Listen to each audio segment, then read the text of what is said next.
Now look at this fucking vile pig. Fucking demon, dude. We need to exterminate him. We don't believe in extermination, but let's just move him somewhere else. All right, we need to get this here in its own neighborhood, with its own kind. That's what it's.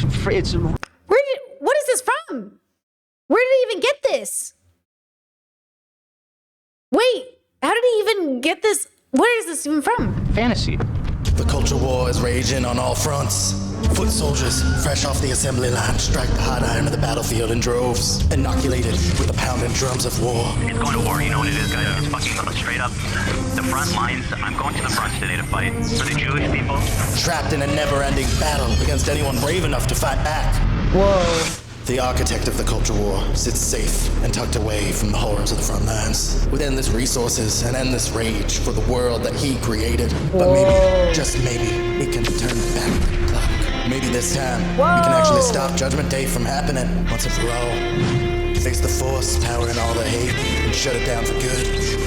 It's the only way to bring about change to the chaos of war. Some people think that change is impossible, and maybe they're right. Because if I know one thing, it's that culture war never changes. Whoa. Okay.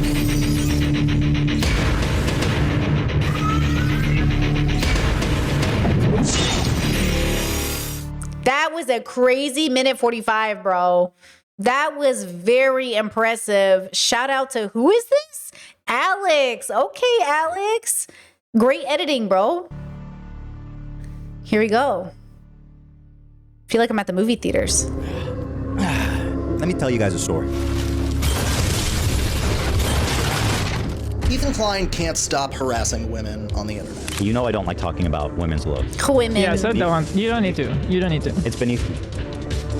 That being said, you pig, you loser. It looks like she lives in a swamp. It looks like she hasn't showered, and she is a succubus. You're a fucking piece of shit. You are the biggest fucking, can I say it? She did, fuck you. I can call her a bitch, I can call her a horrible person, but I would never do that. Oh, this was recently in relation to Casey Tron. He said that. He's like, I could call her that, but I'm not going to call her that, but I could. And that was him gloating that he had won because Casey had to settle. Obviously, like it was costing her an arm and a leg, which is the point Ethan's trying to do, right? He's trying to bankrupt these women because he can't actually, battle it out with people who actually make as much money as him. So he has to go after small content creators, right? And break the social script, the social contract we have as community people who make reaction content. Ethan made his whole career on reacting to content. That was Ethan's whole thing. That's his thing still. And the idea that he doesn't get it is so obviously like on purpose obtuse and malicious. I would never say that. And no, and I mean that. I only use this harsh language to exemplify the fact that I can say whatever I want about her. Can I just say that we don't have a clique problem at this school? And some of us shouldn't have to take this workshop because some of us are just victims in the situation? That's probably true. Literally so true, though. How many of you have ever felt personally victimized by Ethan Klein?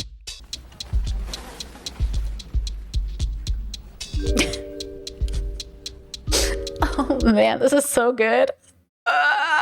This is so good. Whether he's victimizing himself about anti-Semitism or those dreaded snarkers, Ethan has spent the last 2 years honing his— Please tell me this isn't a horrible person. You know what's worse? You know what the worst thing is when the worst person makes a great video?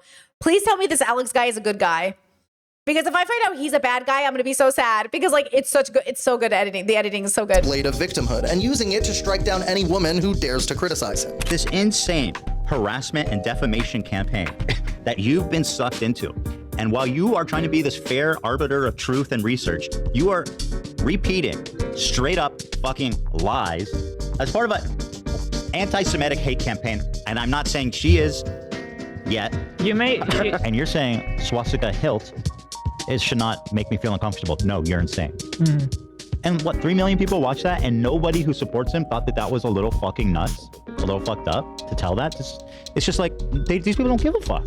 I mean, it's kind of disillusioning where it's like, do these people care about this at all, about anyone? But that blade of victimhood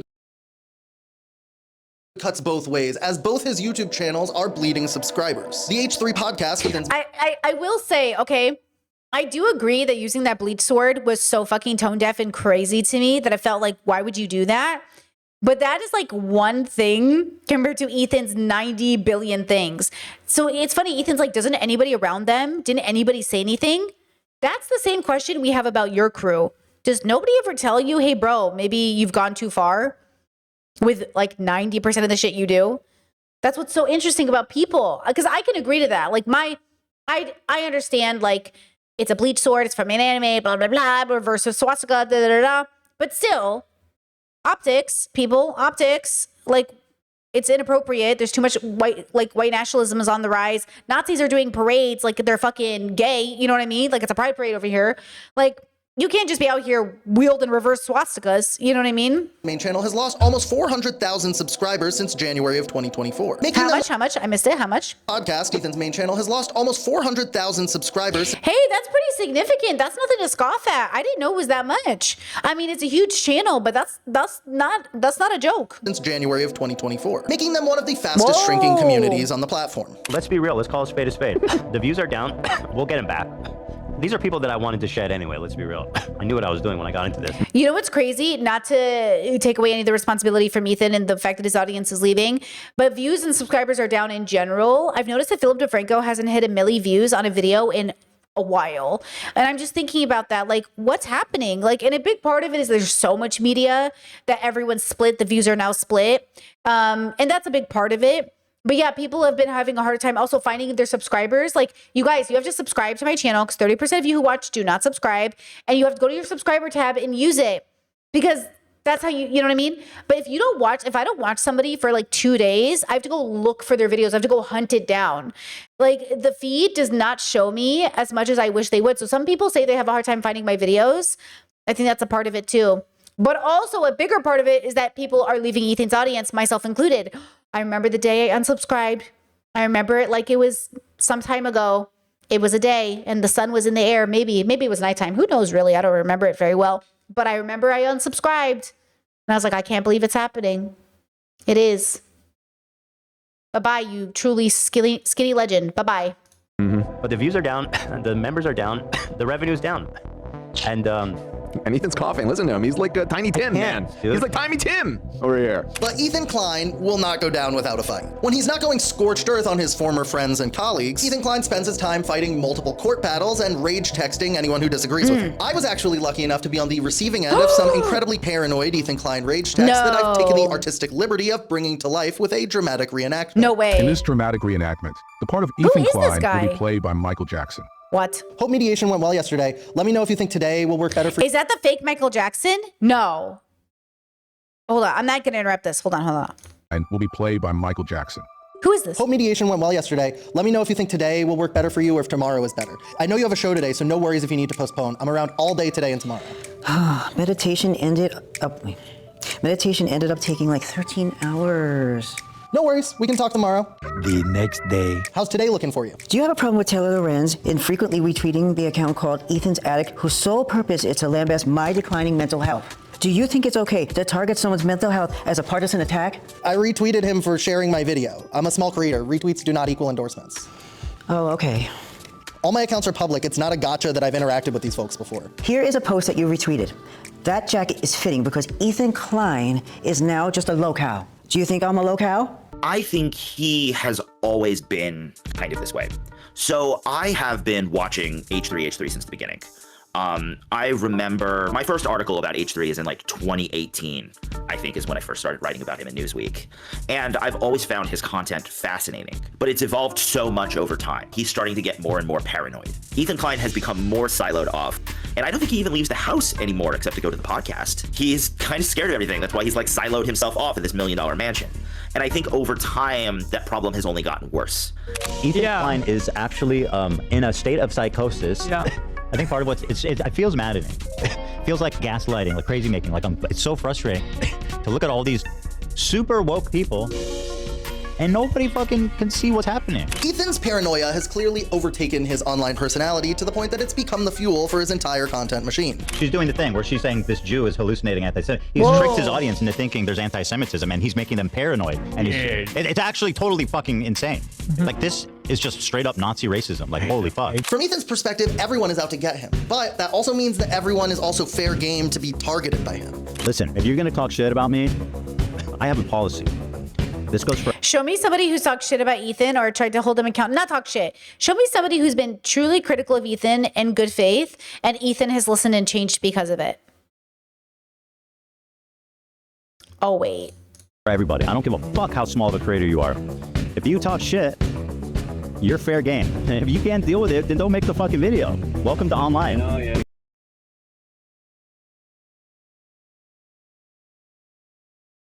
You're not listening. I'm not like all the other bitches that you can shit on and fucking just collect the free views. That's not how I do it, okay? Ethan's quite... Ethan, when he sees a 10-year-old making content about him, boom! Like, Ethan literally is just like, I don't care if you're a baby, bro. I don't give a fuck if you're literally 2 years old, bro. I'm suing you and your future kids. Successfully turned the word snarker into a catch-all term for anyone who criticizes him. Snark needs to start being used as a pejorative. Like, that needs to be a slur. Someone's a snarker, that's like a straight up, like, racial slur. But then we don't Not want to racial, though. say it. Right. No, you can say it, but it's like, you can say it. Oh my God, you remember when Trump said Erica Kirk is better than him because he holds grudges? That's why I say he's so much like Trump. Did you see Trump, what he said about Rob Rayner after he was stabbed to death by his son Nick, him and Michelle? That's Ethan Klein. That's Ethan. Ethan and Trump are so similar. They're so similar. Not if it's a racial slur. It's genius, really. He doesn't have to address any criticism. He can just say that every person criticizing him is part of a deranged snarker hate mob. You are so dumb.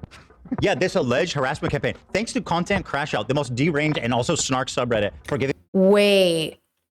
Okay. me all the information I ever needed about Ethan. It didn't invite speculation from anyone out the most deranged snark circles. That's what snark brain is, and that's what he's suffering from. You don't have to suffer from snark brain. We need a hotline.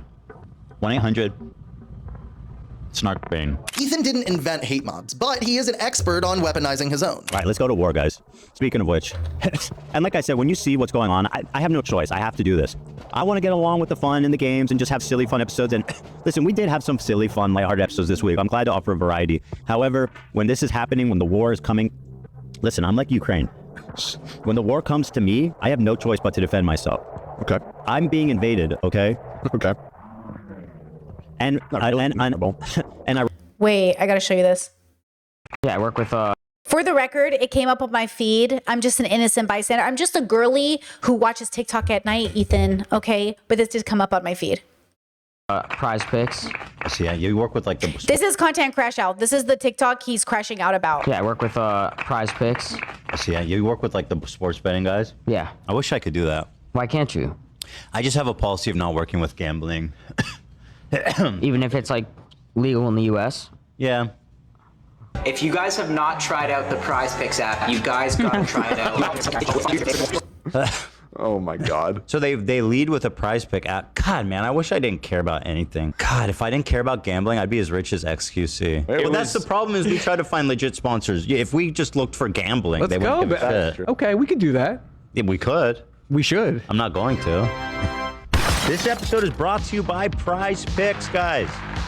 We make decisions This October 21st, 2025. every day, you and I, but on Prize Picks, being right can get you paid. Download Prize Picks app today. November and use the 14th, code 2025. H3 Prize December Picks. 10th, December Whether you're 10th. starting a new routine or making players pick for the first time. all these actual scum fuck pieces of shit that advertise So this was in 2023. He's talking shit on gambling. And by 2025, he's sponsored. gambling solely, getting people literally addicted, and frankly, statistically, is going to be responsible for people killing themselves. Mike Majlik, the addiction specialist who promotes gambling, known as the deadliest vice. They call it the deadliest vice because the most amount of people commit suicide from getting addicted to gambling. I would not be surprised if literally suicides were a fucking result of what you've been putting out in the world. Gambling, which is the deadliest vice. Like, you have no bro, shut the fuck up. Prize Picks. Ramos said, "Thank you for starting my gambling addiction, girly." Don't say that. Don't say that. Don't joke about that. If you gamble, there's only winners and quitters. So never quit. Keep gambling. One day you'll win. That's right.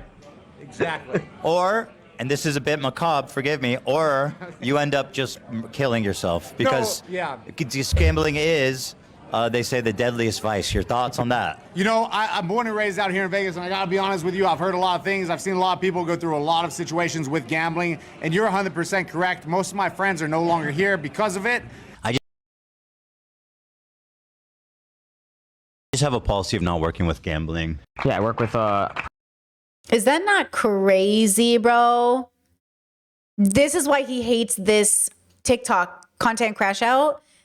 But like, they're giving you dates. They're telling you, like, when you said it, what do you want from us, bro? Were you like people who don't want their own words being used against them is so interesting. And like, it's not even using against you. It's just exposing you for the hypocrisy, right? And then my chat said, capitalists have no morals because they're for sale for the right price. Well, he is an identified capitalist. Remember, that was what him and Hassan were debating about when they did Leftovers together. Was Ethan was like, well, I'm a capitalist. Why can't I be a capitalist? And it's because for the right dollar bill amount, you will sell out. That's how they get you. Ironically, I'm also being invaded by a bunch of fucking commie tankies. Besides his rabid community of YouTube members, Reddit foot soldiers, and FUPA troopers, Ethan Klein also has a network of commentary orbiters leeching off of him for drama content. Nicholas Diorio, my fucking best friend, dude. I call him Jolly Saint Nick. I love Nicholas Diorio. I'll say it. I've been watching your content. I think you're very funny guy. And I feel like your coverage has been really good on topics that I end up watching. Like you're good with research. He's the Pope. Top slopper and cousin of John Pork, Nicholas Diorio, made over $241,000 in a single year covering the Ethan Klein drama. Oh, man, I'm really bad at my job. Oh my God. I gotta cover Ethan more. Holy fuck. His classic VTuber slop format. This is why I respect this guy. He stands on fucking business. That's what he's doing right now. It could have been so easy to just maintain a friendship with Hassan and just flow through, cashing in the money from these fucking freaks. But instead, he's doing this, and I respect him endlessly for it. For years, Ethan's content was about goofing on people. But if you tune into the H3 podcast today, Ethan is just using his show as a platform to destroy his enemies. And who does he choose to destroy? Well, lately, it's almost exclusively women. Ethan Klein claims he will never be done harassing iDubbbz and his wife, and he said, that's not what I said. And if that is what I said, if I did say that, then you guys still deserve it. And by the way, you can never accuse me of harassing them after what they did. I can never harass, and you guys still deserve it. Harassing iDubbbz and his wife, and he said, that's not what I said. And if that is what I said, if I did say that, then you guys still deserve it. And by the way, you can never accuse me of harassing them after what they did. I can never harass them. No matter what I say, no matter what I do, it will never qualify as harassment because what they did that launched this, fuck them both forever. If you're afraid that everyone you meet is going to come after you, like, what does that do to a person? It makes you into a perpetual victim. It's always about, I am the, No, guys. It's not about being a victim. It makes you a bad person. You become philosophically evil. You become a bad person. It's so fucking serious. And yes, we'll get some lulls in today, but it's actually you become an evil fucking person. And that's what he's become. He's in his philosophical evil. And he will, like he said, make everyone suffer because he is suffering. Anyone who makes you suffer because they are suffering in this way is not a victim. They don't even have a victim complex. That's a whole other thing. They are evil, philosophically evil. Again, I'm the victim. I am the one at fault. You are bullying me. Though I am bigger, though I am more aggressive, though I speak in hyperbole about how these people are the most awful things on the planet, which again is also kind of part of the Ethan Klein brand, is that everyone else attacking me is okay to attack, but if you attack me, that is considered unacceptable, and my audience should know about that. It is, I can do whatever I want. I feel like I can attack anyone I want, but if I give that same response back, then you deserve no sympathy. There's certain lines you cross, and you cross it with the wrong people, and that's what you did. Just wait. Just wait. Okay? I can't wait for videos crying, Ethan's suing me, Ethan's stalking me, Ethan's all this. Yup! I'm doing all that! I'll see you soon. Ethan didn't sue XQC, who he previously... How does that not a threat? Like, how does YouTube not consider that a threat? Like, I know there's people are hyperbolic. There's like, but how is that not? I mean, I guess it's such a bad precedent to set for the platform. And you know what's crazy? MAGA people don't even do this. Conservatives don't even do this. Like, that's why Ethan's so weird. I'm like, bro, only Trump does this. Trump is the only person who sues people for talking bad about him. You're Trump. You're literally Trump. Accused of being a content thief. No, you still are a content thief, in my opinion. Take it back. No, why would I take it back? Because if you're gonna reel it back and say, I just said that wasn't a good analytical point. I still think you're a content thief. He went for women in the commentary space, smaller creators that he could bury in legal. Okay, hold on. Chet said, how do we know when it's evil? And how do we know if someone is just going against the grain and making a lot of enemies in the process? Is it mostly because he's suing everyone and going off all the time? Philosophical evil, the results are the proof. Philosophical joy, the results are the proof. The proof is in the pudding.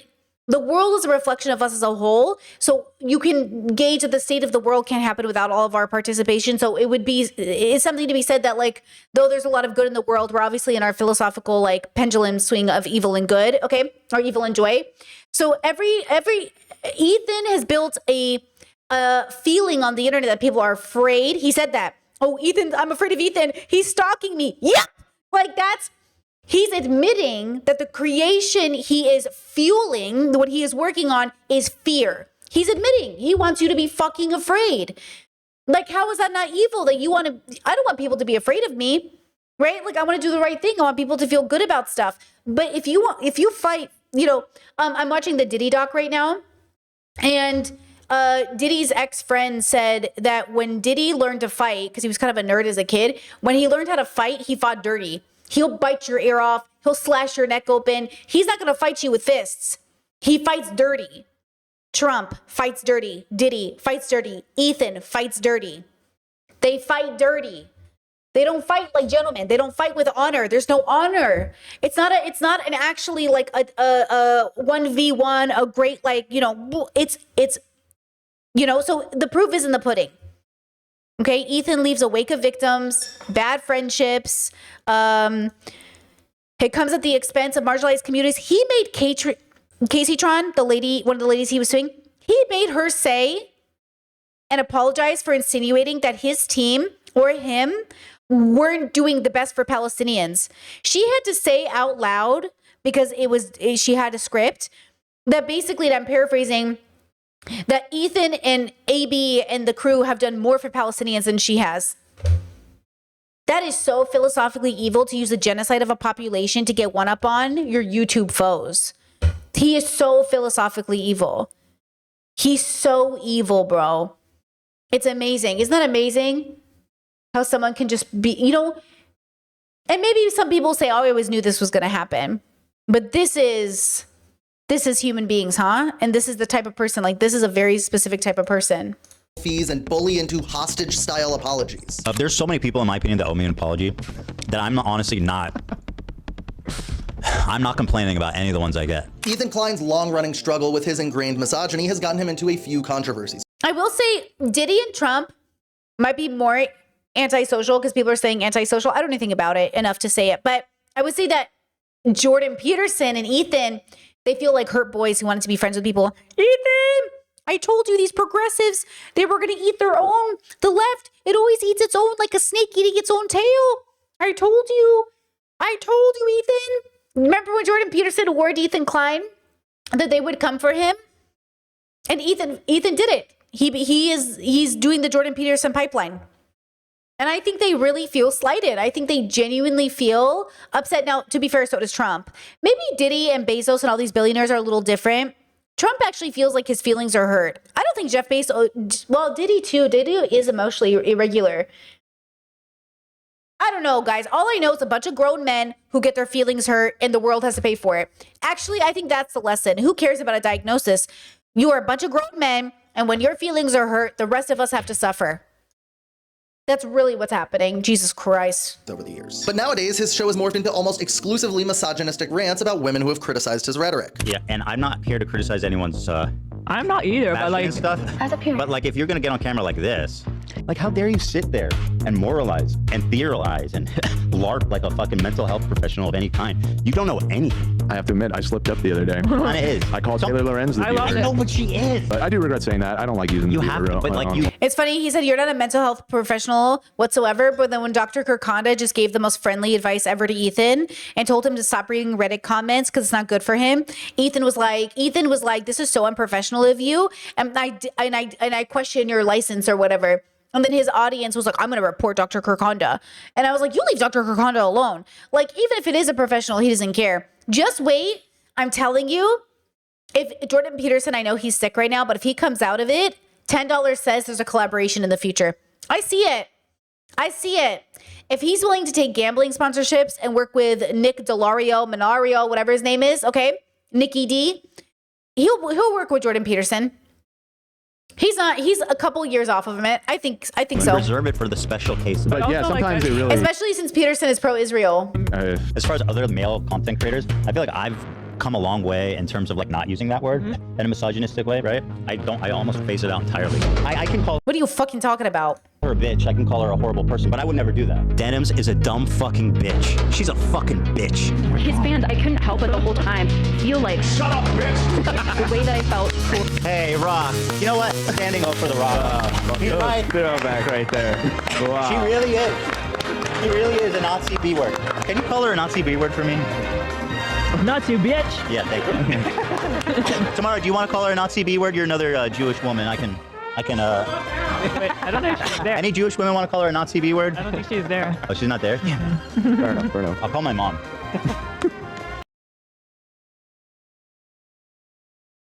You're not allowed to say the B word. I'm revoking your card. You can't even give it to other women to say it. I'm revoking their card too.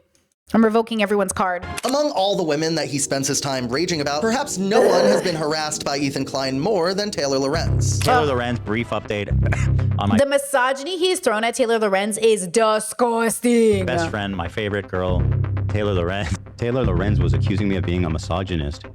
Is a For saying she misogynist. looked like a ventriloquist dummy. But here she is making fun of my small feet, trying to demasculate me. Yeah, you saw Taylor Lorenz there, eh? I saw and a bunch of other people. You said she was looking real sour. Yeah. Nobody probably wants to be friends with her because they're afraid she's gonna like write down what they misrepresent, some weird shit, and write an article about them. She was yucking it up with some people. It looks like she had more like yucky and it up. What's Ethan's goal with targeting you, do you think? I think he hates women in a lot of ways.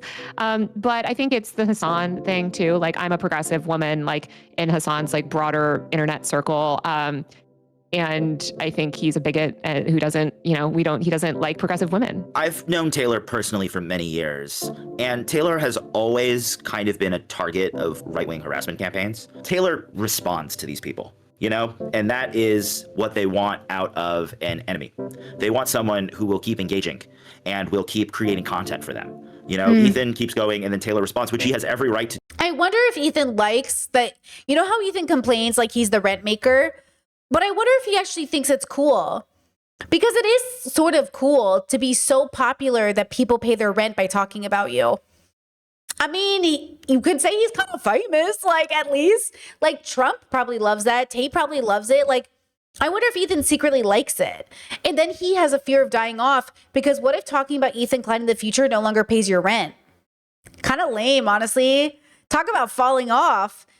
What if talking about Ethan, like, you know what I'm saying? Like, I think Ethan kind of likes it, but he pretends he doesn't, because I think a part of it does actually really get to him emotionally, but I think it also validates him as somebody important because he's one of the big players. Like, us talking about you, you know what I'm saying? Something like that. But it keeps the content mill running over and over and over. I think when it comes to like Ethan's, Ethan definitely, I believe, having spoken to a lot of the women he's gone after. Yeah, Discord said that vindictiveness towards the total destruction and domination of his adversaries is kind of scary. Yeah, I think that's what is so scary about these types of men. Honestly, now that I'm watching this Diddy doc, it reminds me so much of Ethan. I know that sounds crazy, but Diddy does these things where he like throws tantrums and he's angry and he feels entitled. Like, you know what I'm saying? Like, as much as, it probably hurts Ethan's feelings to hear it, if you took another man in this situation who was that angry and violent towards women and was willing to be verbal towards them, they're 1, 2, 3 steps away from hitting women. Do you know what I'm saying? So it's like one of those things where you know, like, I don't know what to tell you, Habibi. If people in general do not stop themselves from their philosophical evil from heading in that direction, then of course everything will go out the window. He already decided he was going to take gambling money. He already decided XYZ. Like, what else is he willing to make an excuse for, right? You know, maybe he doesn't hit women. Maybe he grabs women. Maybe he doesn't, you know, if you're willing to call a woman, like, again, I think that's why we have to ask ourselves, like, oh, am I towing that line? Am I heading in that direction? You know, you're only a few steps away from, okay, let's draw a picture, why don't we? So human beings are not special. So this isn't even about Ethan. This is about all of us, right? None of us are exempt from this responsibility. So you're on a pathway. And every time you make a decision, it sends you down a different pathway. Okay? And all of those pathways have, you know, this is why people say gateway drugs, gateway. Yeah, it is a gateway. The question is, even if you go down this path, can you pivot and end up in a good direction? Let's say this is the good direction. Oh, you can't even see that because it's off screen. Let's say this is the good direction and this is the bad direction. Okay? Maybe his decisions take him here, but he loops back around and hops back on here and he heads in this direction. This is what's happening right now. Where Ethan was like pretty okay for a while, you know, maybe even he had a moment where he was heading up, but then he went back down and now he's just here.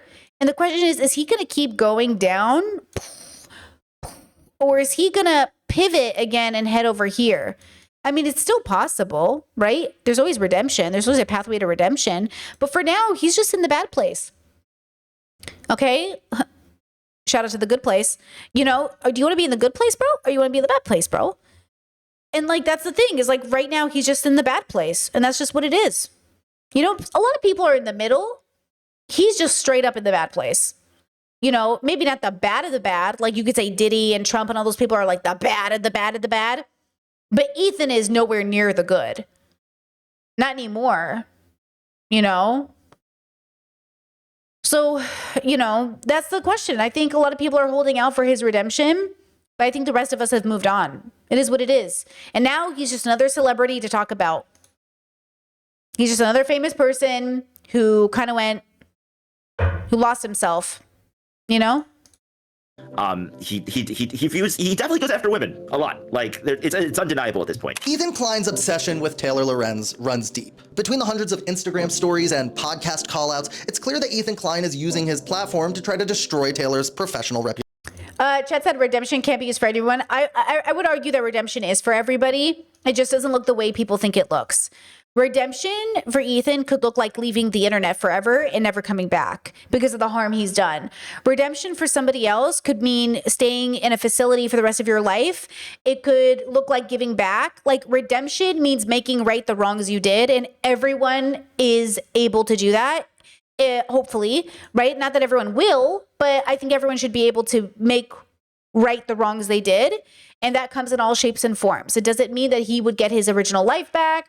It doesn't mean that he is going to be trusted. It just means that he acknowledges and embodies, I did wrong, right? And I would like to be accountable to my community and right my wrong before I die. It's very hard to die a good person, right? It's really hard to die a good person. And if I would hope that Ethan would want to die a good person, I hope all of us aim to die good people, but that starts with doing a little less bad every day.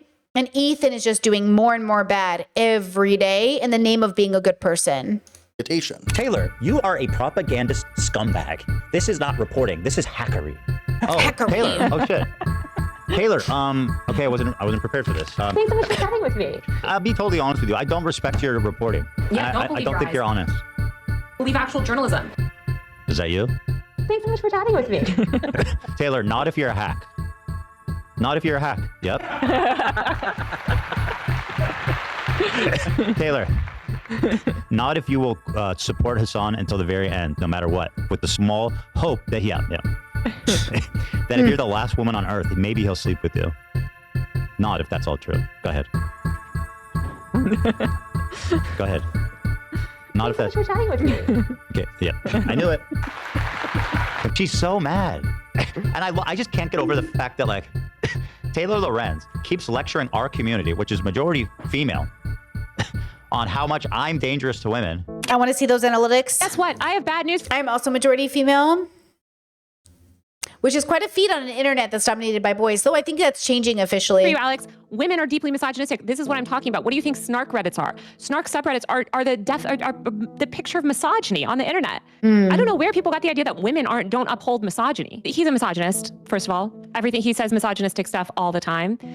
He's deeply misogynistic and appears to have look at all the stuff that he said about young women. He just traffics in misogynistic hate, and that feeds these snark communities, because Ethan is actually has a very symbiotic relationship with the snark communities. He has recognized that the snarkers on the internet, these, again, which I've reported on for years, they are vicious, misogynistic, and hateful. And he loves to leverage those people against the women that he targets. Great source there, girlie. You fucking dumbass. Fuck you.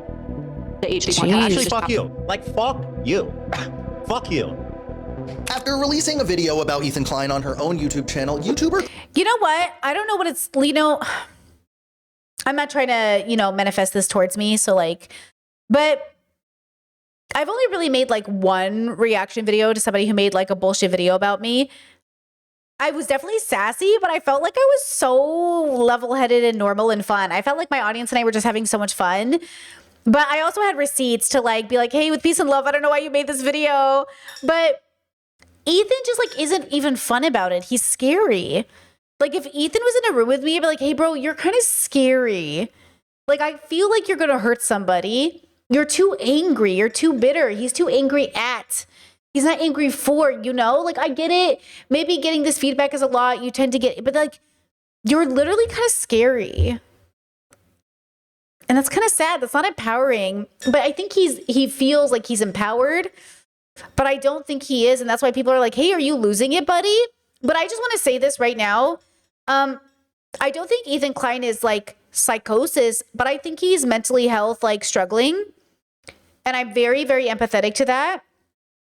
I think it's not an excuse for his bad behavior, but I do think you should always be cautious about how you also engage with people who are on the verge, because what I have seen is, you ever see a kid that's really, really angry and he's going off, and then people bully him louder and make fun of him even louder, and then the kid goes and reaction does something crazy? It's like he's on the tipping point and people are pushing him over the edge. So that's his responsibility and his community's to get him out of it, because we can't do anything about it. Because the irony, and the only reason we're not responsible, as long as you don't engage in pushing him, is that he's still in a position of power, taking it out on the community. So though we're empathetic to your struggle, you're using your struggle to hurt more people than just you. So if you're on Ethan's side of the bubble, one person is being hurt, Ethan, or two people, Ethan and Gila. If you're on the other side of the bubble, 6 or 7 or 8 or 10 or dozens of people are being targeted. So it's even when we talk about harm reduction, it's more harmful to side with Ethan. But obviously, Ethan as a consciousness deserves therapy and deserves help. But Ethan as a content creator has to be held accountable. And so it's just interesting that nobody in his life sees him online and goes, hey, dude, you're being you're kind of scary. If my brother, I just always try to do this. I always try to say, if this was my brother, I would probably go to my brother and be like, I love you, bro. You're coming off really fucking angry and you don't look good. You need to rest. You need to meditate, I would legit be very mentally health concerned for my sibling. And the fact that nobody in his life is even thinking about that is so shocking to me. I am, from a mental health perspective, from a family perspective, I'm deeply shocked that nobody's intervening. And that should tell you the state of Ethan's support in his life, Cruel World Happy Mind was invited on the H3 podcast for what she thought would be a good faith conversation. Little did she know, Ethan and his whole crew had prepared an entire docket of debate-style questions for her. First of all, thanks for calling. Nice to meet you virtually. Yeah. I appreciate it a lot. So what I want to do today is talk through it, right? And I can express myself, you can express yourself, and we'll see if there's any understandings brought. I'm going to try my best to be respectful, and I want to have a productive conversation, right? So that's my goal here. Do you know what happened on October 7th? We were living it still because my family lives there. Do you think Hamas was? Yeah, Do you think Hamas are terrorists? Do you think I'm dressed like a pedophile? I don't understand. What is your point? Seeing, your past Reddit accounts, seeing the sort of jokes that you would continually make about pedophilia, seeing all of that and your closeness with the brand, I was kind of like, essentially, that association. Do I make a lot of jokes that's sort about of what I was- pedophilia? I mean, I acknowledge I had that old account that's like 15 years old and stuff. But do I make jokes about pedophilia? I don't think so. That's not like a frequent topic. I mean, I talk about Michael Jackson. That's true. Michael Jackson, I make Michael Jackson jokes. What do you think about people who make jokes about Michael? I think it's cruel. I think it's cruel because I think also it's cruel to do that to somebody who's passed away. So it's, the fact that he's been attacked after death is just such a sad thing. What do you think Michael would have thought about Ethan?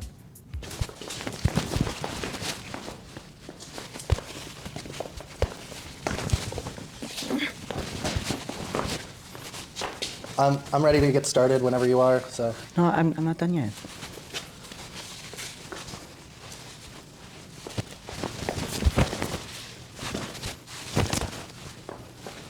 We only got like 30 minutes, so whenever you're ready. Will you do the moonwalk with me? I'll try. Okay. And then we can get started. Okay. Okay.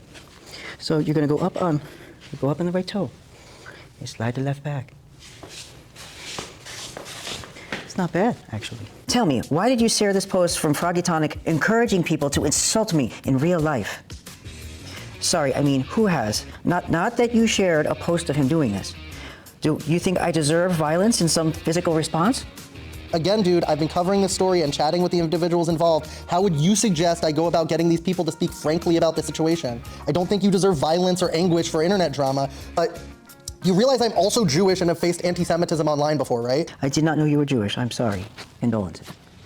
I should have been smarter going about it. If I was told hey, we're sitting down for a debate, I would have maybe gone about it differently. But it was hey, we're gonna have a conversation here. Let's have a kind conversation. And then it's rephrased as this is a debate. But the live ambush from Ethan was just the beginning of the harassment towards Cruel World Happy Mind. She and her partner began to receive tons of threatening messages from riled up H3 fans. My husband got one of the most intense messages that we got sent, where someone sent him a message saying that they're gonna show up at our house, break my jaw, or they called us a Nazi. Jesus, you are okay. Disgusting anti-Semitic scum. You are. Your wife's jaw will be broken. Better watch out for your racist child because they will get it too. Careful leaving your house, pussy ass F word. Yeah.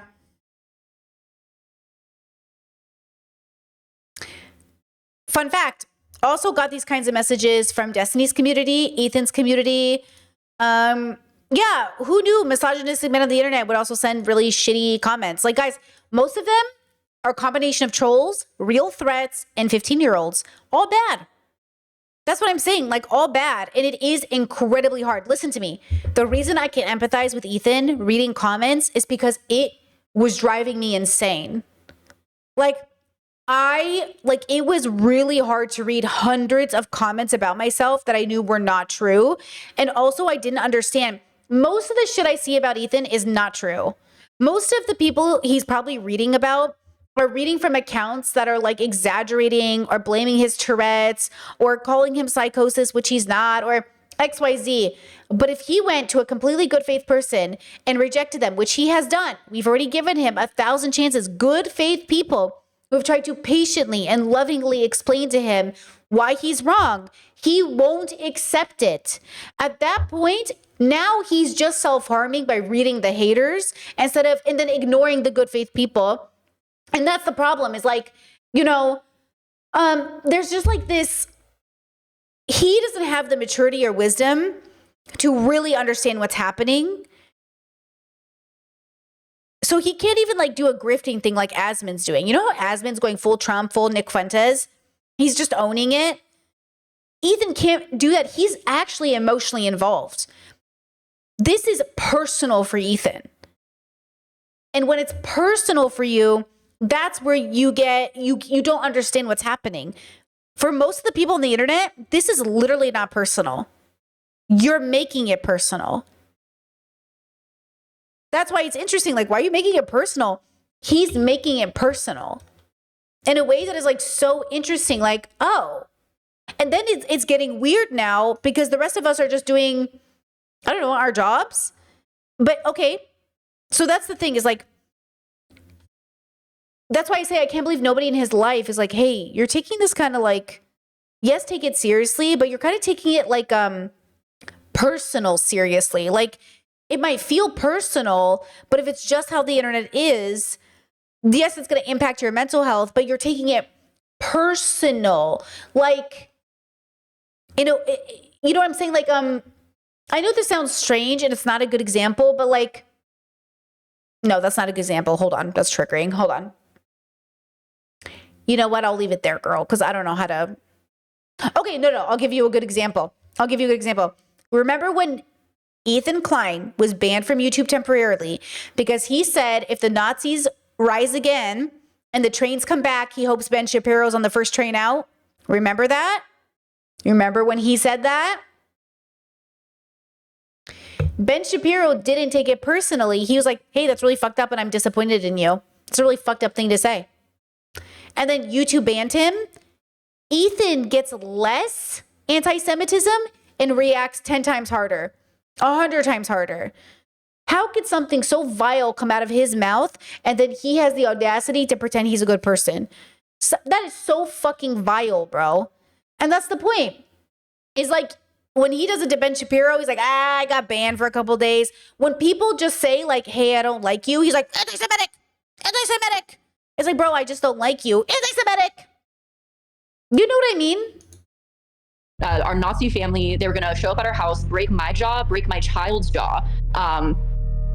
Like that, and like, yeah, I forget what else they said, but like that was like the gist of the message. And so Ethan had sent me a message after he did that whole podcast and said that I should come back on his show, that he wants me to come back on his show. No, brother. And so the only thing I responded is just sending him like this screenshot because I was like curious, like, and then someone just said they're going to show up at our house and break our jaws. Like, what are you going to say? And all he responds is that's just a snarker. That's not our audience. That's a snarker. That's not our audience. And then he says, you're victimizing yourself. By the way, my community doesn't harass. Wait. Probably from a snarker. I don't check my DMs, but I imagine it's full of your fans calling me a pedophile. If you really want to play the victim of hate mail, my friends don't send messages like that. My fans don't send messages like that. I mean, I'd like a world where like, you know, everyone who watches you is perfect, but the truth is like, there are probably some weirdos in our audiences, right? Right? Chesed, would you compare Ethan to Nick Fuentes philosophically? I mean, no. Do you mean like philosophical evil or no? Nick Fuentes is much more sane than Ethan Klein is. That's what I'm trying to say. Nick Fuentes is philosophically evil, but he's sane. He's there. He's like deliberate. He's not taking anything personal. Ethan is literally being rocked to his core emotionally. That's why everyone's like, hey, bro, are you good, bro? Like you're like kind of like, he's like Jordan Peterson. Tucker Carlson is to Nick Fuentes, right? Jordan Peterson is to Ethan Klein. Tucker and Nick are, this is so funny, bro. We're going to fucking, oh my God, this is so funny. Ethan and Jordan are like, oh my God, the internet doesn't like me. Like, they're literally like, they're like, you know what I mean? Like, you know what I'm saying? Okay. They are literally going through it. And like, there's not a strategy to this. Ethan and Jordan aren't grifters. They're fucking crazy, but they're also not insane. They're just mentally fucking get your shit together. Fuentes is just trying to rise to power. Tucker is just trying to maintain his power. That's how I see it personally. Snarker, that's not our audience. And then he says, you're victimizing yourself. By the way, my community doesn't harass people. That's not true. Let me explain to you absolutely, provably, empirically true. You want to hear my perspective, or do you want to fucking just keep playing clips that your production team put together? Ethan's not even really a commentator anymore. He's a CEO, a capital owner, and his product is drama. I really miss the time when we could produce fun segments without having to sensationalize or clickbait it and just upload it, knowing people were going to enjoy it. I think the only way they'll push it is if it's like hyper specified to you. But that went away because we didn't want to watch you anymore because you didn't want to talk about it anymore. That's why I used to watch Ethan. I loved his deep dives on weird niche topics. I love watching them go to haunted houses. I used to just like watching them talk about nothing. They were my like, turn off my brain or YouTube channel. They just stopped doing it. Do you know what I mean? They stopped doing it. Oh my God, stop. Brittany lives running my running my auto finish thing. Discord put in Ethan on their chat, and it changed it to Ethan. Is your cell phone or your autocorrect putting Ethan in your phone like that? Is so funny. That's so funny, chat. Ethan, you know what I mean? I used to love watching Ethan shows. Like I used to love watching Ethan. And then it just got weird. I was like, hey, you're angry. I don't like watching angry people, guys. Like I like watching passionate people. I like watching activists be angry for people, not at people. I don't like watching people that feel unwell. I try not to watch people that are like, if I come across a TikTok and I feel like someone's having an episode, I skip it. I don't watch it. I don't feel good about consuming that kind of content. I feel like it's unethical in a way to consume and make, you know, again, I don't think Ethan is having an episode. I think Ethan is incredibly impacted emotionally by this thing. But since he won't let it go, we have no choice but to say like, hey, you're kind of fucking up. Like he's too powerful to ignore. He's not some random girl that had a psychotic episode on TikTok and posted it. Like, you know, I don't think we should expose that or talk about that. This guy is in a position of power ruining people's lives. We have to talk about it. He made it, so we had to talk about him. Now, if Ethan had just been going through it and wasn't talking about other people and was just crying on stream every day and people were talking about it, that'd be really fucked up. You know, but he's legally going after people. He's threatened to take everyone down. He's saying, I don't care how small or big you are, I'm coming after you. Like, we have to do something. As the activists in me, the activists in all of us goes, we're already standing up to fascism. You think we can't handle a YouTuber? Like, that's the thing. We're already facing a literal fascist regime. You think a little YouTuber is going to make, you know, we might feel anxiety over it, but girl, we're not about to back down because Ethan Clyde said so. That's what Trump wants you to do. That's what Ethan wants you to do.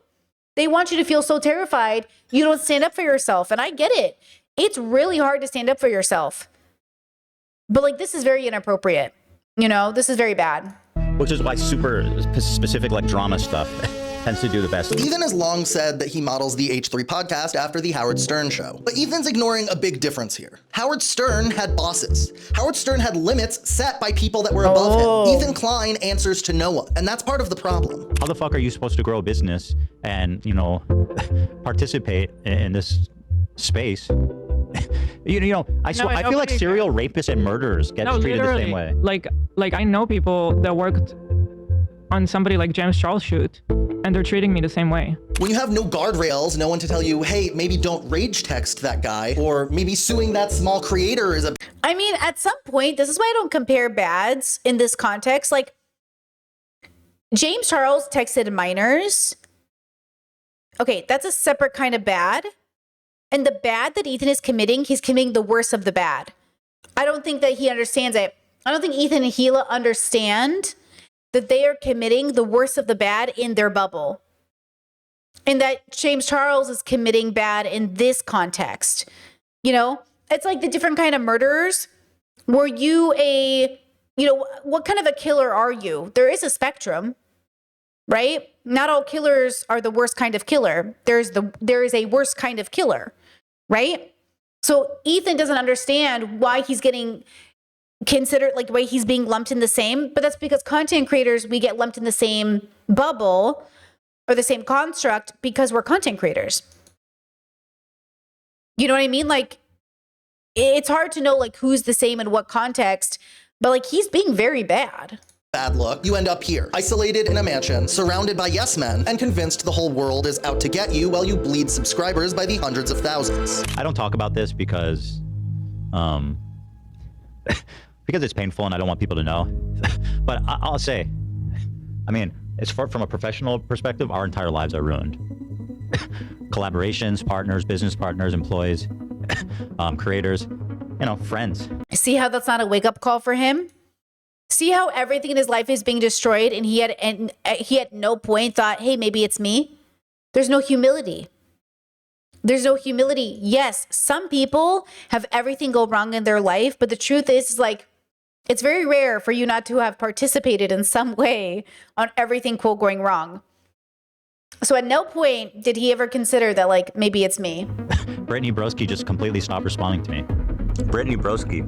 Look, I don't blame her if she doesn't want to get involved in. And by the way, just so you know, this isn't the first time it's happened. Years and years ago, it started with Post Malone. It started with Joji.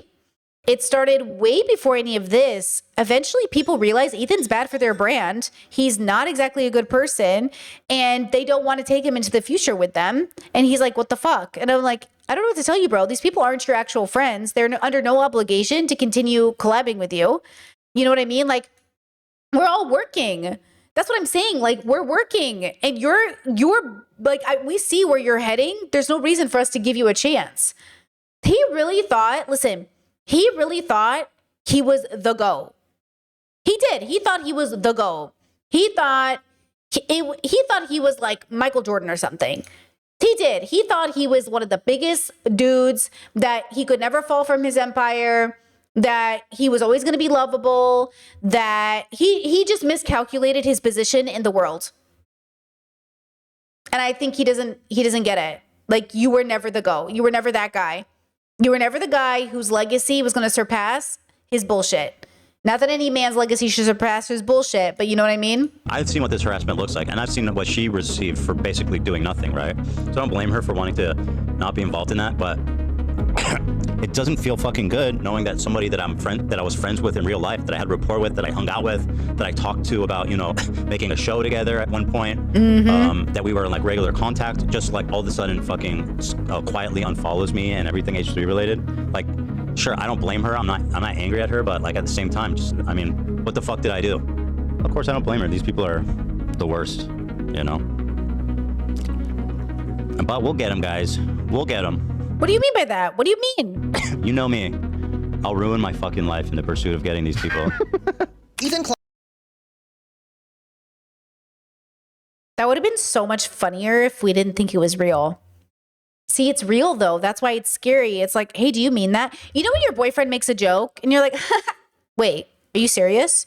That's how it feels with Ethan. Like, wait, are you serious?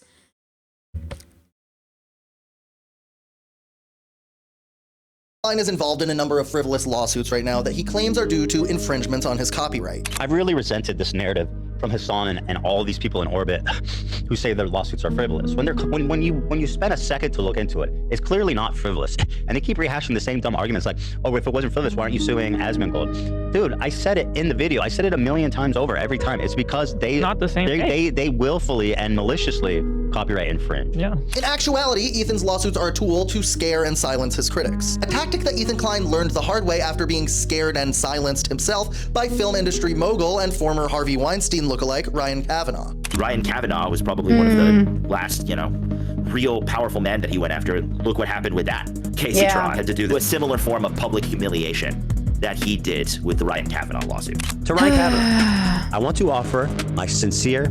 Guys, don't make fun of Ethan's tics in the chat. No ableism here, okay? He has sniffles because he has Tourette's and they're part of his tics. Don't be ableist in my chat, okay? An unreserved apology. At the time, I was led to believe you were behind a particular copyright lawsuit. Acting on that belief, I went on and attacked you publicly and persistently. In doing so, I failed to consider the personal impact of my actions. And I lost sight of the basic respect every person deserves, regardless of any dispute. That hit its home. Because of the attention I placed on you, I know that you and your family became the target of harassment and hate.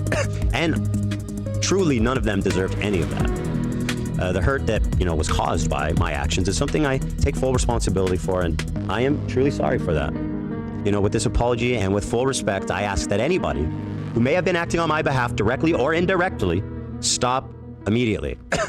Ryan and his family and his associates should be left alone now for good. Ethan spent what some called the best years of the H3 podcast fighting a legal battle against Ryan Kavanaugh over what was initially a copyright infringement lawsuit that then spiraled into multiple defamation cases. I'm just going to type Ryan Kavanaugh, and I'm not going to, but I'll say this. He does resemble Harvey Weinstein physically, and that's all I'll say about that.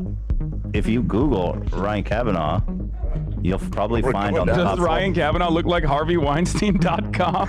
What the fuck? You know that's my website, right? That's so stupid. We made that website to help the public. 5 months ago, those lawsuits finally settled, with Ethan on the considerable losing end, having to deliver a public apology to Ryan Kavanaugh on his podcast, as well as censor all of the previous mentions of him on his show. I'm not accusing Ryan Kavanaugh, the guy who's suing me from Triller, of sexual impropriety. I just think they look similar. That's all. You know, just to make that clear.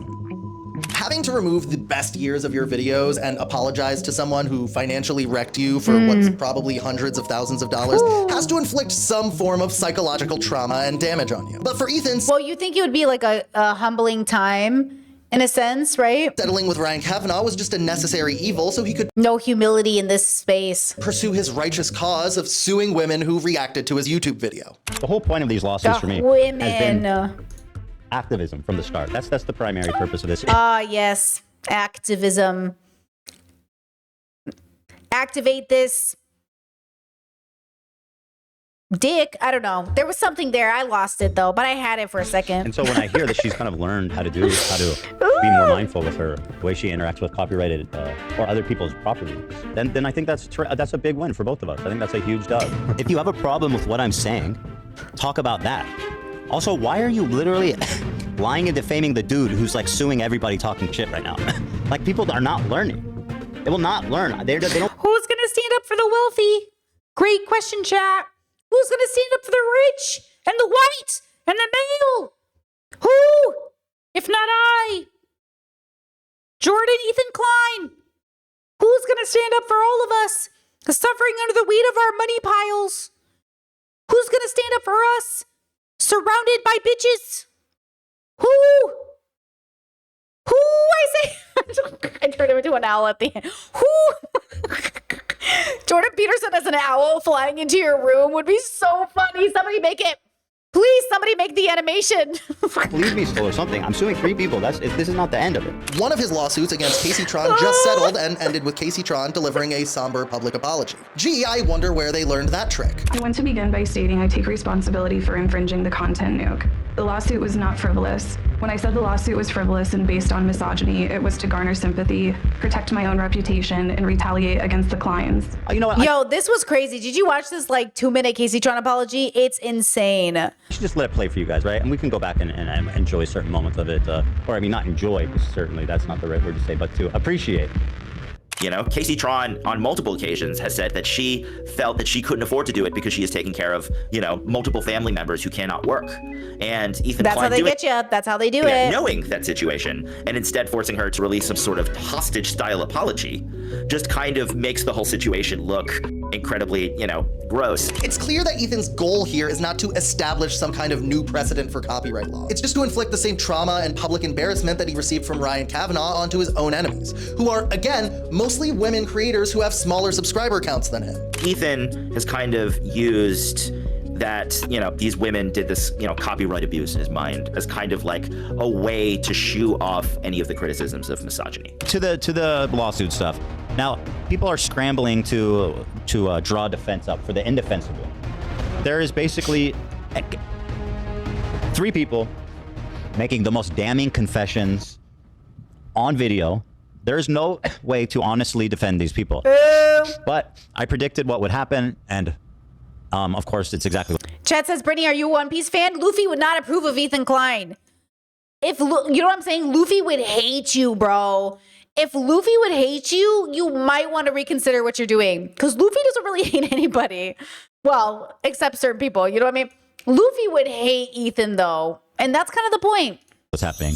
The refrains are attacking women, attacking small creators, silencing pro-Palestine silencing voices. criticism, targeting pro-Palestine voices, etc., etc. Ethan's audience also knows that he's going through some kind of extended crash out because they try to inflict the same trauma and psychic damage onto whoever Ethan tells them is the enemy of the week. What Ethan's audience doesn't fully understand when trying to do this type of harassment is that by trying to give the snarkers a taste of their own medicine, they become addicted to the formula of gaslighting and public harassment, just like the snark communities do. Harassment podcast. Yeah, that's what the H stands for.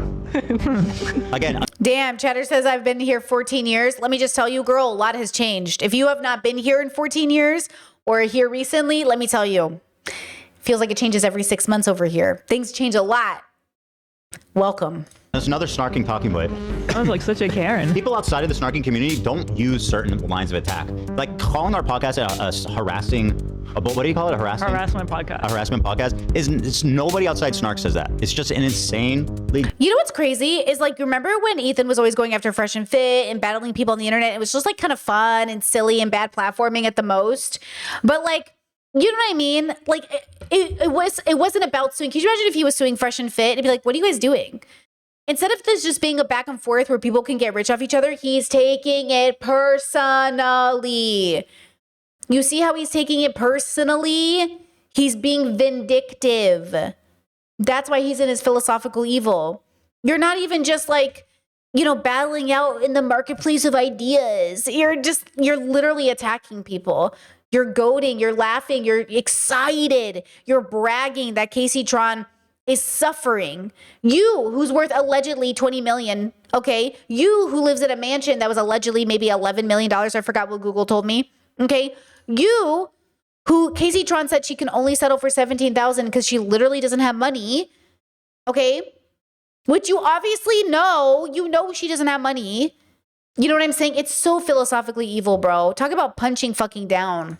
Dumb, totally random attack line that is just totally imagined in their psychotic world. Snark is a made-up concept by Ethan Klein to weaponize his audience against people he disagrees with. I don't care what influencer you are. There is an audience of people who hate you. You know, every influencer has a Snark community. I'll tell you this though, there was a YouTuber, she had a really large platform, and you know, one of the reasons I started keeping track of certain things is like certain women in music started suing certain YouTuber commentary channels for saying they like did drugs when they hadn't. And there's something about that. And that's why I tell you, like, once a person has decided to sue you for defamation, I mean, it is what it is, right? So again, like, people saying things with their full chest, like, I don't like sue culture. I understand sometimes it's necessary, but I'm really trying to harm reduce here. So that's why I say, like, though I might have an opinion, I'm not sure about things because I literally am not. I'm not actually trying to make content that says Ethan Klein is on drugs. Like, I don't think he's on drugs. And first of all, I'm not anti-drugs. So even if Ethan Klein was doing drugs, okay, great. I love drugs. You know, that wouldn't make sense for me to make fun of him for doing drugs. You know what I mean? Unless you're trying to imply something like, hey, I think he might be unwell. He's on drugs. Okay, well, then you can show your concern in a different way, right? But like, there's something to be said about the fact that like, once you become a celebrity, yes, people are going to talk about you. But once you become a big enough commentator, or maybe not, those people might choose to sue you, right? So it's like, Ethan made a career talking so badly about everybody, but the moment people turn on him, he just doesn't want to be the bad guy. And I get that. A lot of people don't want to be the bad guy. But I don't know what to tell you. As the great philosopher Billie Eilish said, I'm the bad guy. What are you going to do about it, bro? I added that part in. Feel that snark is a valid term.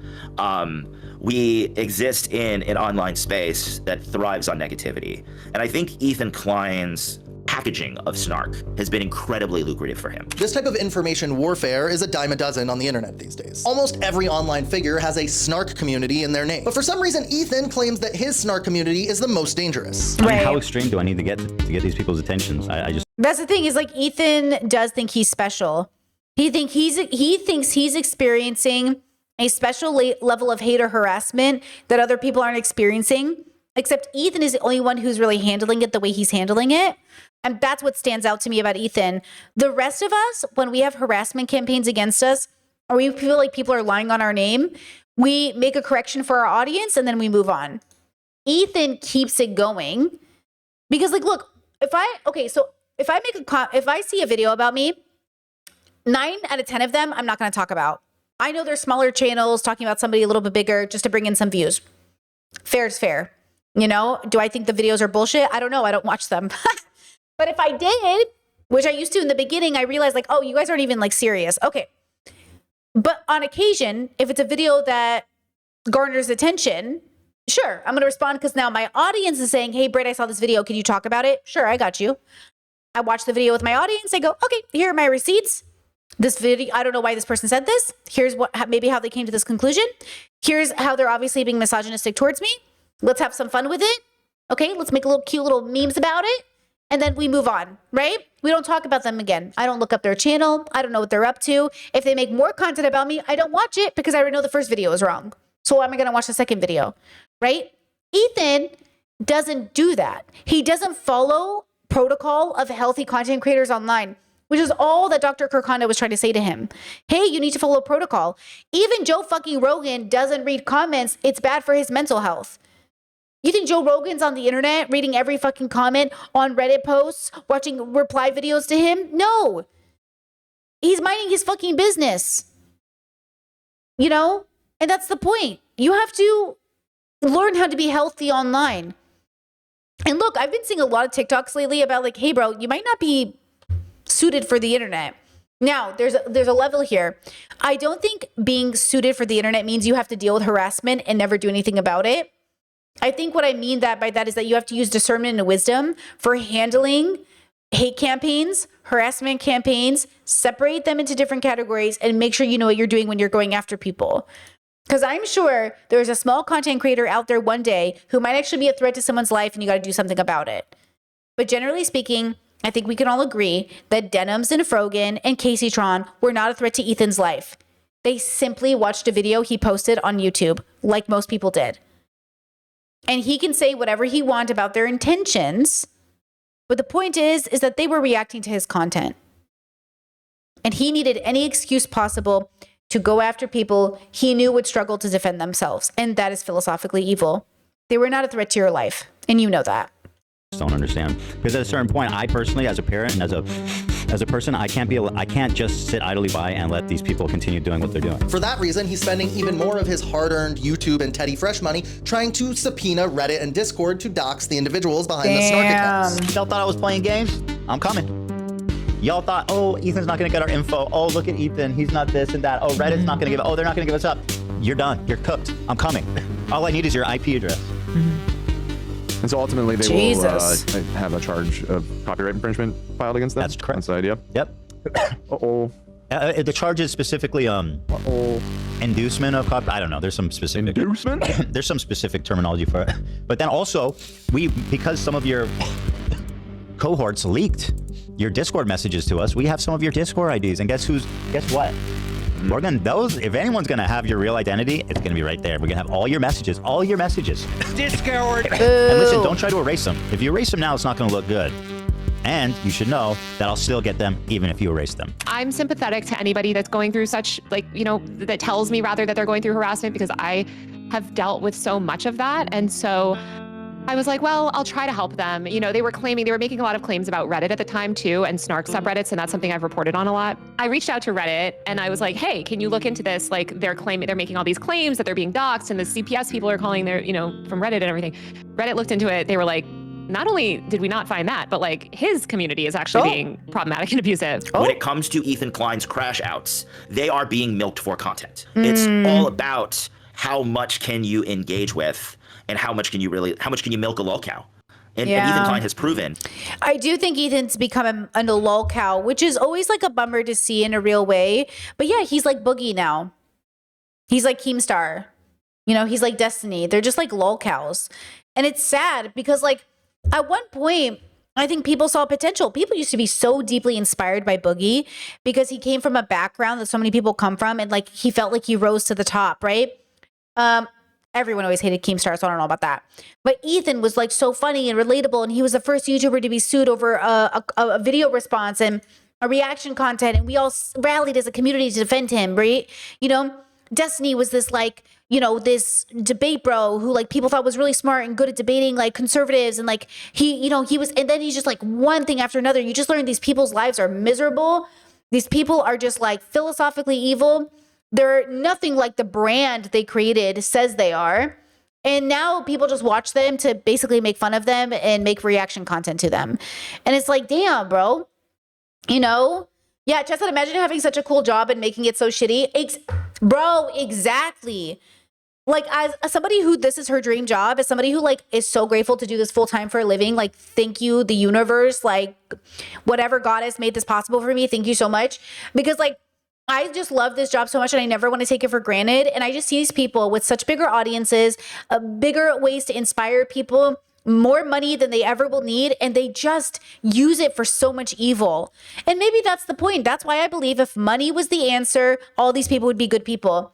But I really think like money exposes you for who you are, but I think fame tempts you towards evil. And you know, I look at Jordan Peterson and all these people, like something happens to these people, their brains break when they get status and power. I think it's because they don't have like a, well, I don't know what it is, you know, because I'm not famous. I don't have a desire to be famous. Whatever it is, I can't say, but something happens in certain people's brains when they get famous. But not everybody's. Like, that's what's interesting. Not everybody's. There are plenty of famous people that are pretty like solid, but these people became like embarrassing. Like, they're embarrassing. And like, imagine becoming the guy who used to be like, oh, whoa, like Shay Carl. Shay Carl went from being this like funny Mormon dad to this like embarrassing guy. This guy who worked with Matt Damon to being this guy who cheated on his wife with a girl in his DMs. Oh, embarrassing, bro. You're so embarrassing. That's what I mean. Like, I think that's the most hurtful thing. Because these men see themselves as heroes. Nothing more hurtful to a patriarchal man than people being embarrassed about you. I mean, that's hurtful to the ego. You know, like people are embarrassed about you. That would hurt anybody. But now imagine you're somebody with this big of a fragile ego. Oh, you know what I mean? That like he just wants the content. You know, he's milking himself at this point. There's no doubt in my mind that this is just like. See, didn't I say that earlier? That I think he kind of likes that people talk about him a lot, and he likes being the rent payer because then he knows he's still relevant. And eventually, when he stops being relevant, it's gonna kill him. He expects this to go and what he wants out of his YouTube experience. Now, if you don't watch my channel a lot, you wouldn't know this, but I was actually involved in a pretty public lawsuit as well. Oh, I don't know this. King of all pimps who recruited then NY Governor Elliot Spitzer hooker Ashley Dupree claims his reputation was trashed by murder claim. A notorious pimp who regularly bragged about his high-end prostitution ring and took credit for recruiting Ashley Dupree, the hooker whose tryst with Governor Elliot Spitzer ended the love Gav's What? I'm so confused. What's happening? All that to say, I know how to read these legal papers, and I've done it a couple times. I'm sorry, is he a pimp?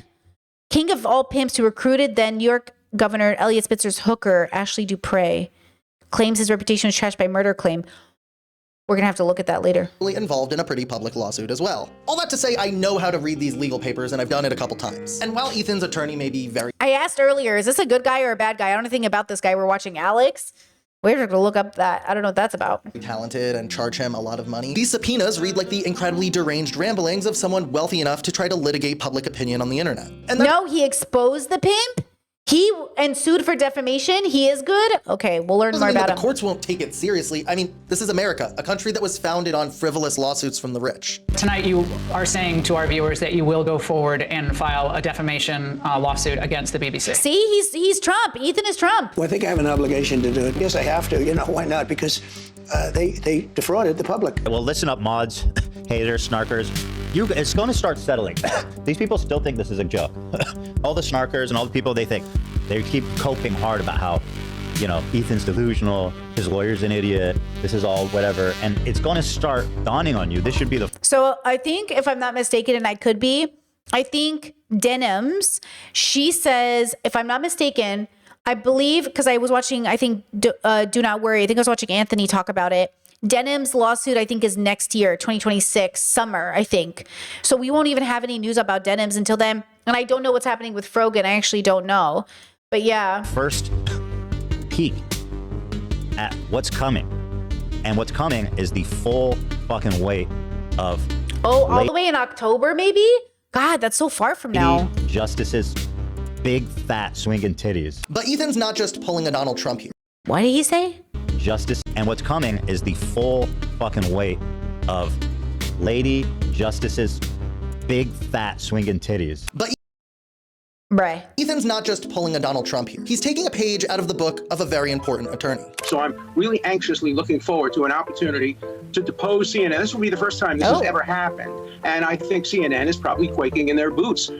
We have demanded that they not destroy any documents, any memos. We want to get the editors who told them to edit the tape. We want to get the commentators. And look, I know in my last video I said that Destiny was like Alan Dershowitz because they both love teenage girls and the state of of Israel. Well, for Ethan Klein, he's like Dershowitz because they both love to sue people as a pastime. Oh, and because they both love Israel still. We can keep the Israel thing up there. What do you think like Michael thinks about like frivolous lawsuits? I think that Michael, he would believe that everybody's entitled to, you know, be able to have a lawsuit, and I think he believed in the law and everything. But that's why he had he fought for his, you know, innocence. Yeah. You understand two-party consent laws, right? New York City is single-party consent. I only say that because I told you the conversation was private and you agreed. Not sure a court would see my messages as me agreeing with you, but I guess we'll find out soon enough. Ooh. Oh, my bad. I thought New York City, like California, was two-party. Nope, here's a link to the law. This is not me threatening to sue you. I won't. More so just expressing my disappointment that you would agree to have a private conversation and then publish it. I was polite and respectful the entire time, my friend. Dog, you straight up were not. You accused me of being a snarker over retweets of people promoting my content when I was just asking you for comment about my interview with Taylor. But Alex, you started your last video with you shooting me with a pistol. I hardly think that's appropriate in this political climate. It's clearly a Terminator issue T-1000 liquid metal disguising itself as you to make a metaphor for warring online communities. I saw someone with a gun shooting at me. You think that's okay considering the rise of political assassinations? Well, you're not gonna like the new video either then. I've got a whole factory of T-1000 Ethans. Please do not include imagery of me being shot. I would never and have never done that. LOL, the point is that you shot me. I can't tell if you're serious. I already told you, I shot the T-1000 liquid metal edition. Ugh, men are so exhausting. Both of you are exhausting. I'm exhausted by both of you now. This is why we can't have anything nice in the world. Okay? This is why. It's like the rise of political assassinations. One guy, everybody. And also, men have always been shot because of politics, because men keep shooting each other. Okay?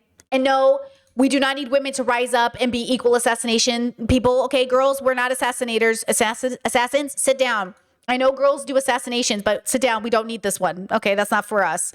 Okay? That's not you. But I know it looks similar considering the T-1000 can disguise itself as anyone and anything. Have you seen Terminator 2 Judgment Day? It's a great film. Also, like Dershowitz, Ethan uses accusations of anti-Semitism as a shield from criticism. I'm going to sue you if I can. And I feel like there's a lot of ground to it. Yeah, that's going to happen. So fuck you. Like literally fuck you. How dare you? After all this time, you go regurgitate all this shit in the most hateful, anti-Semitic, obsessive fucking freak way. And then to sit here and pretend like you're unbiased. Fuck you. So using anti-Semitism as like a protection has kind of always bothered me. Like Jews in general who use anti-Semitism to dodge criticism is something that like grosses me out because anti-Semitism is a real thing. I have had pennies thrown at my head. I've been punched in my head with a yarmulke. Like I have dealt with actual anti-Semitic attacks. So claiming that me thinking that Ethan Klein, his video, the Casey Tron video is, it's kind of, upsetting and it feels like the lawsuit was kind of just, this was the goal. That's not anti-Semitic. Using anti-Semitism as a crutch is just something that makes me feel icky. And Ethan Klein. Well, that's the thing is like, there is like, seriously, there's anti-Semitism. Seriously, there's anti-Blackness. Like, seriously, there's anti-Indian sentiment is crazy right now. Obviously, racism is everywhere. Ethan has probably experienced genuine anti-Semitism. No doubt. I've experienced it. I've experienced it because people thought I was Jewish, which is funny because I am Semitic, but I'm not Jewish. And so it's like, I know it's real. I see it. I also know it's mostly coming from white nationalists. But Ethan thinks, and this is what it is, he thinks progressives are anti-Semitic. Being anti-Israel is not anti-Semitism. This is what's ironic. If you're a true progressive, you wouldn't be anti-Semitic. You'd be anti-systems of power led by government bodies, not by Jewish people. If you're anti-Jewish people, you're anti-Semitic, and you're probably right-winged Nazi Nick Fuentes, who's, by the way, Asmon wants to do a collaboration with Nick Fuentes because I watched it on Do Not Worry. And Ethan said nice things about Asmon. So that will be interesting. Funny that Asmon can work with Nick Fuentes and Ethan's like, tee-hee. But Denims Frogan and Casey Tron just watch his video and he's like, I'm suing you. It's like, Interesting. has definitely used that as a way to kind of like push away criticism. Ethan has even gone as far as partnering with radical Zionist Dan Saltman on a long-term sponsorship for the H3 podcast. And that's where the relationship with money kind of comes in, is that Dan Saltman pays for this sort of stuff and allows him also to, again, be kind of introduced to H3's community as part of the brand. The weirdest part of the brand where Ethan says horrible things and needs to cut out before they're live. You guys may have noticed we got a button sponsor. Look at it. Oh wait, my glasses. Redact.dev, guys. They are our button sponsor.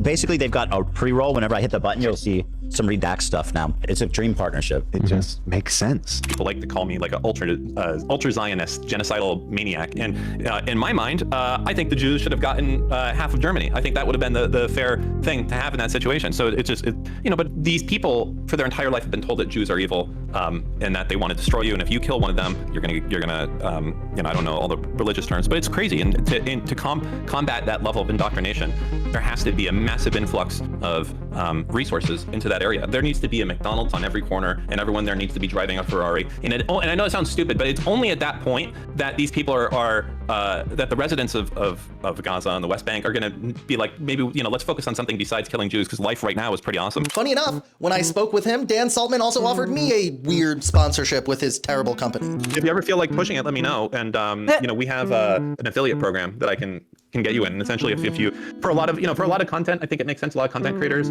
that I mean, not on this video, because I don't want to send any bad people back towards you. But we'll talk about it. Yeah, but maybe in the future. But yeah, like if you're dealing, it sounds like you do stuff like this is what this guy said in the past. That's like always the perfect segue into like, don't want to be the next subject of my video? Use redact.dev and make sure you clean up all of your DMs on Discord, Twitter, Reddit, etc. So, but let me know. No rush. Aside from business, Dan Saltman and Ethan Klein also share an extreme hatred for Hasan Piker and a vested interest in getting him deplatformed from the streaming platform Twitch. Twitch continues to allow him to spread terrorist propaganda with impunity without even seemingly a warning. Just a full-on endorsement of this terrorist organization right here on Twitch.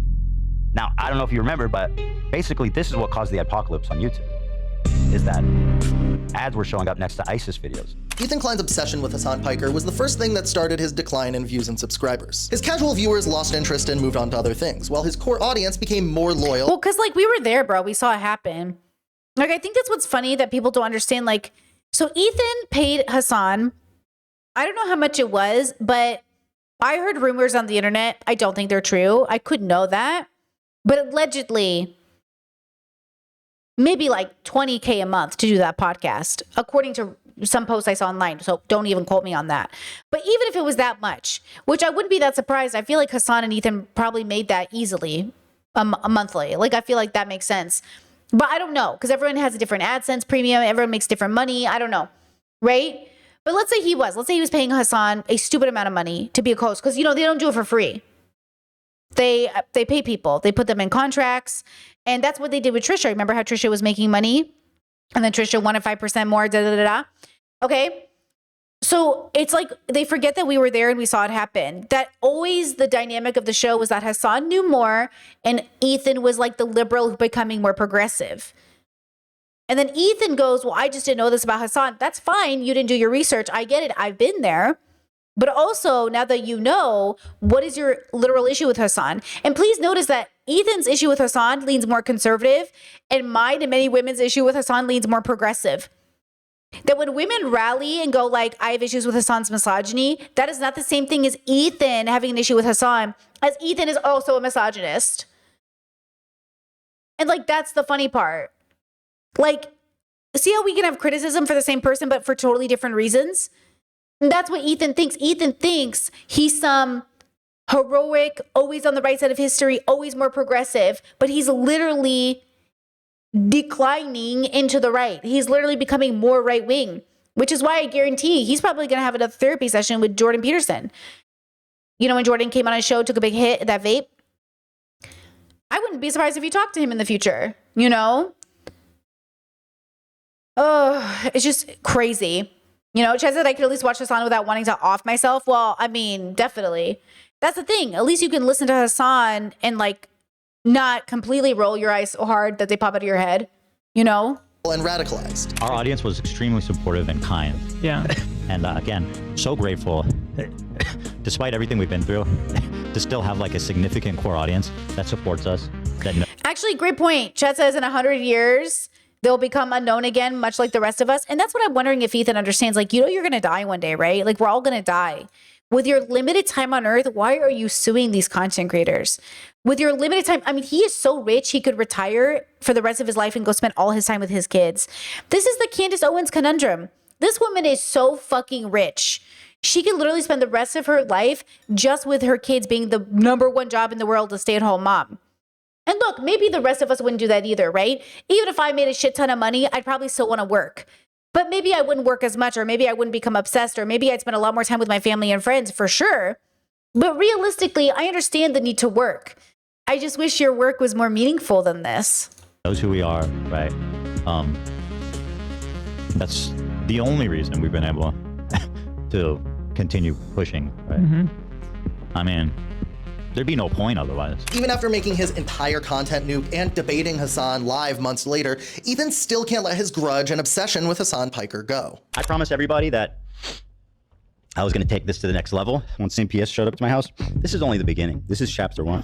There's many more to come. And by the way, Hassan, if you think I'm done with you, I'm not done with you by a mile. I'm taking the trash out. I'm saving you for my main course. You fucking propagandist, lying scumbag, terrorist supporter who spends all day lying. It's funny, this narrative. Ethan's obsessed with Hassan. Literally spends hours every day on his stream talking about me. I saw the guy. Don't worry, buddy. I got time for everybody. I'm making time for everybody. You know what I mean? And I'm just that kind of guy. The world is wide enough for all of us. Hamilton. So don't worry. Don't worry. You know what I mean? We go from the bottom up, and everybody's catching these hands. If Ethan put half as much effort into making his podcast entertaining as he did into obsessing over online snarkers and Hassan Piker and filing frivolous lawsuits, he definitely wouldn't be hemorrhaging 10,000 subscribers every single month. He just doesn't care about that anymore. And I don't know if he'll ever be able to come back from that. We never had to clickbait anything. Like, we would upload like Thanksgiving, you laugh, you lose, whatever. And then people, that would get like 1 million views. You didn't have to clickbait it. You didn't have to be sensational. You're just like, here's a candy tier. Well, hold on, Habibi. Also, views are down. YouTubers, guys, I love this job, but you can't pretend like it's not going to have waves.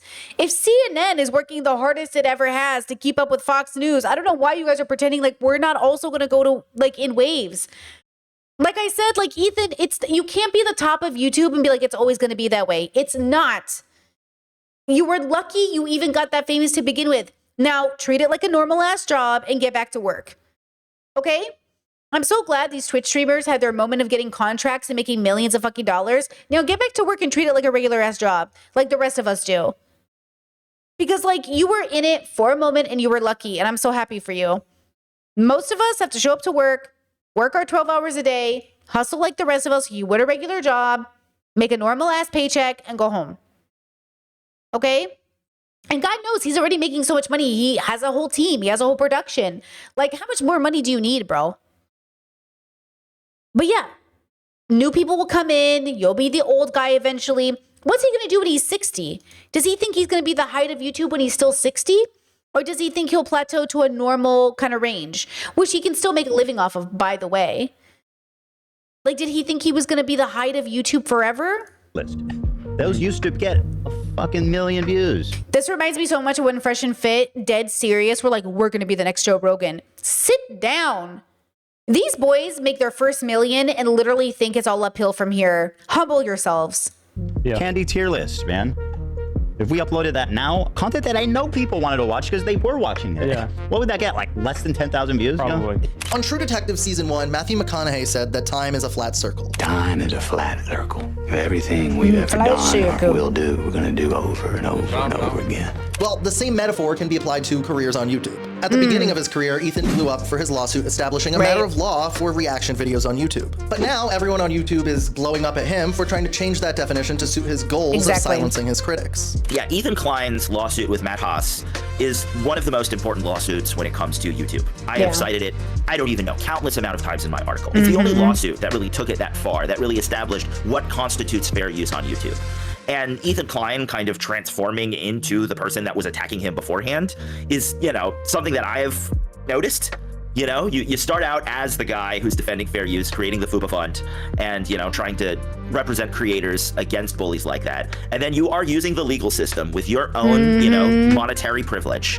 Because you're a lot richer than these people you're suing. By the way, my favorite part about this is like, you guys can shitpost on Twitter all you want, but this is an actual lawsuit and it's happening and it's coming and you're gonna have to argue in front of a judge and this shit is not gonna work, right? It's not gonna work. That's the best part about this. You guys are fucking screaming into the wind. In many ways, Ethan Klein has become just like all the guys that he used to fight so hard against when he was younger and less wealthy. 100. Matt Haas tried to silence Ethan for making a video laughing at him. Ryan Kavanaugh tried to silence Ethan for defaming him. But now Ethan is the one doing the silencing. Ethan is the one reacting to the court-settled apology instead of the one making the court-settled apology. And I bet at times that feels like a victory for him and his community. But in reality, it's just not. I win. You lose. You lose everything. Look at me. This is me. I win. You lose. And you will. You lose. I win. I lose. You win. No, wait. I win, you lose. Hear that, Elon? This is what it's like. This is literally what it's like, bro. Continue to lose, and I'll tell you why. Because I'm not done. I'll never be done. I'll never be done. Listen, bro. Chad said if I had his money, I would be traveling all the time out scrolling on Twitter for people that don't like me. Listen to me when I say this. If any of us had his money, we could be doing anything else with our life. That's what I'm saying.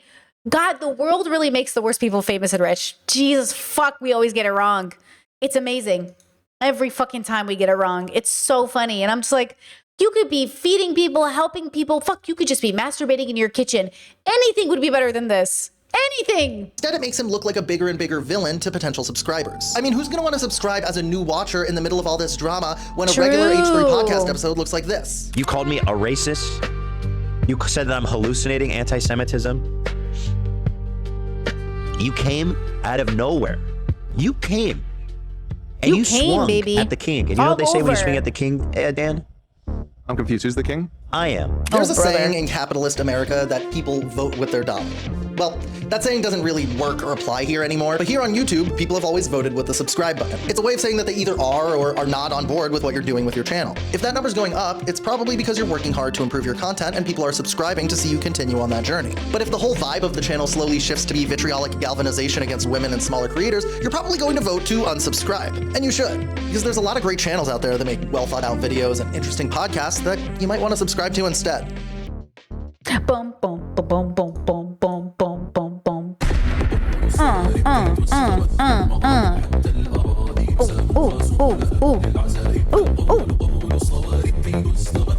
Why does it sound like an Arabic devil chant? Fucking love it, bro. Okay, let's see the comments. I'm just curious, like I always am. Michael Jackson is a real one for the effort he put into the dramatic reading. Ethan's message of you. I did not know you were Jewish. I'm sorry to hear that. Condolences. What? Is ironically the funniest thing I've ever seen from him. Damn. I did not know you were Jewish. Wait, did I miss that? Was that one of the text messages? Ethan is going to post so many stories on Instagram. My friends don't harass anyone. That's a fact. My fans harass Ryan Kavanaugh and his family, and I'm sorry. Oh, God, that's so funny. Do you think I'm a lol cow? I can't believe you got Michael Jackson for this. Bro, imagine being Ethan Klein fan in 2025. No shame, no brain. Well, that's what's interesting, right? Like, he's right, though. This is Alex Novell. Okay, I'll put the video in the chat. The first time seeing his content. But he's right that ultimately, how would you even start becoming an H3 fan at this point? Like, what's the content that would get you through the door to stay, right? Look, I think the world is philosophically at war with itself, that we do not know what we're doing on the planet. We do not have our why. We are confused about existence. Our parents bring us into the universe and they're certainly not healed enough and they're not ready to handle the reality of our life. Like Ethan talked a lot about neglect in his childhood, right? We're all products of those things. And I want to reassure you that with enough introspection, you can have a deeper, more profound relationship with your biological experience.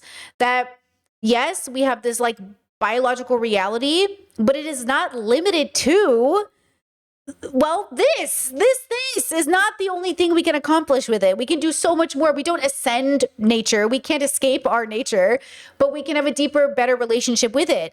We are not bound to some manosphere evolutionary biology argument that just like men love teenagers. Like, no, you don't have to be a man who loves teenagers. There's other options. You do not have to believe that you are limited because some guy on the internet with a microphone convinced you it's, quote, natural to love teenagers. Like, girls, please. Okay? Same with Ethan and his weird obsession with people. Same with Trump and their weird obsession with people who hate them or don't like them. Let haters be haters. Okay? God knows Ethan's been a hater for 10 years, okay? It's like you are not limited to being a hater the rest of your life. At some point, it's a lifestyle, it's choice. Let's try to make better decisions by having a deeper relationship with our biological experience, more introspection, more books, more podcasts, more listening, more meditating, more everything. Okay? Something my partner and I like to remind ourselves of, because God knows I'm myself, as much as I love to meditate, girl does not meditate enough, okay? If you can't find enough time in your day to meditate for 5 minutes, meditate for an hour. Okay? They say that. I don't know who says it. The man who says he can't meditate for 5 minutes should meditate for an hour.